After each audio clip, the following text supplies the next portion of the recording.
السلام علیکم، میں ہوں محمد عظیم اور آپ دیکھ رہے ہیں علم آباد یوٹیوب چینل۔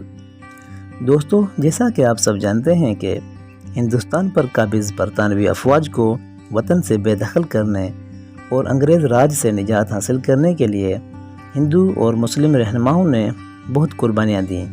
اور بہت ساری تحریکیں بھی چلائی گئیں، جیسا کہ ریشمی رومال تحریک، 1857 عیسوی کی جنگ آزادی،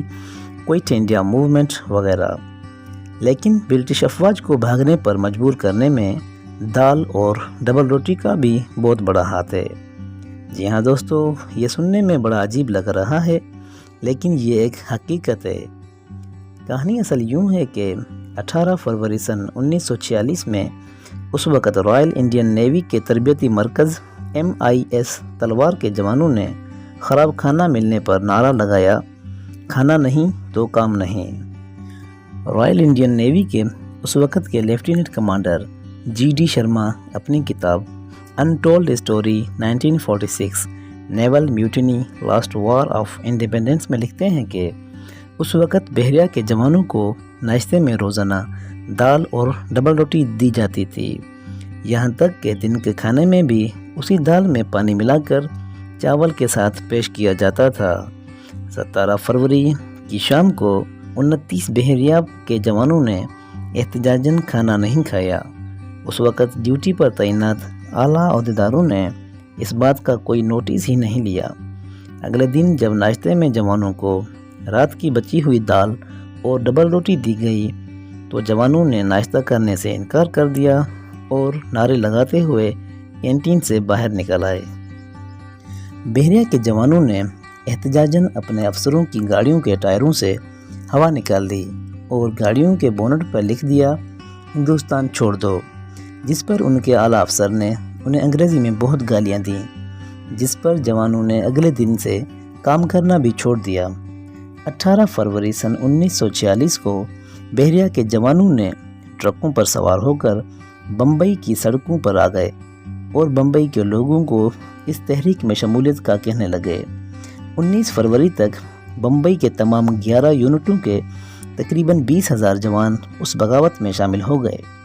اگلے 4 دنوں تک بھوک ہڑتال جاری رہی اور نیوی کے جوانوں نے بمبئی کی بندرگاہ کے گرد 22 بحری جہازوں پر قبضہ کر لیا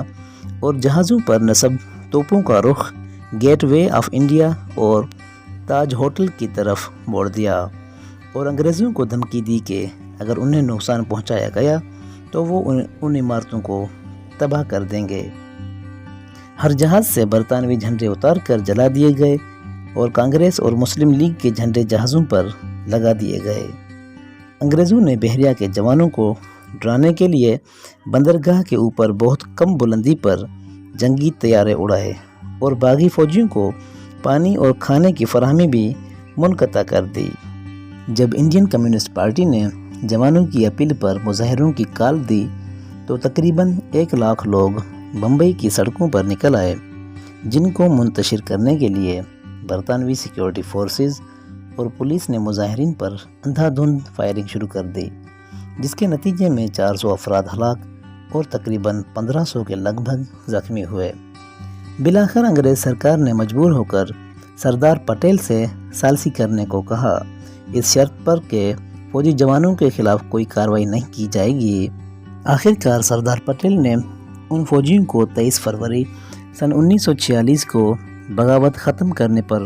آمادہ کر دیا،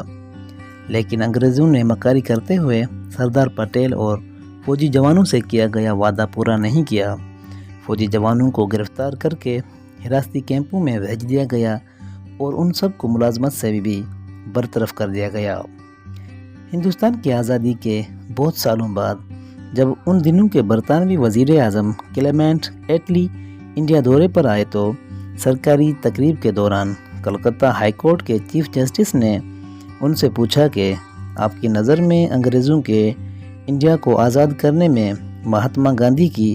کوئٹ انڈیا موومنٹ کا کتنا ہاتھ ہے؟ تو اس پر ایٹلی نے اس فوجی بغاوت کا ذکر کرتے ہوئے اقرار کیا کہ ہم مہاتما گاندھی کی اس تحریک سے نمٹنے میں کامیاب ہو گئے تھے،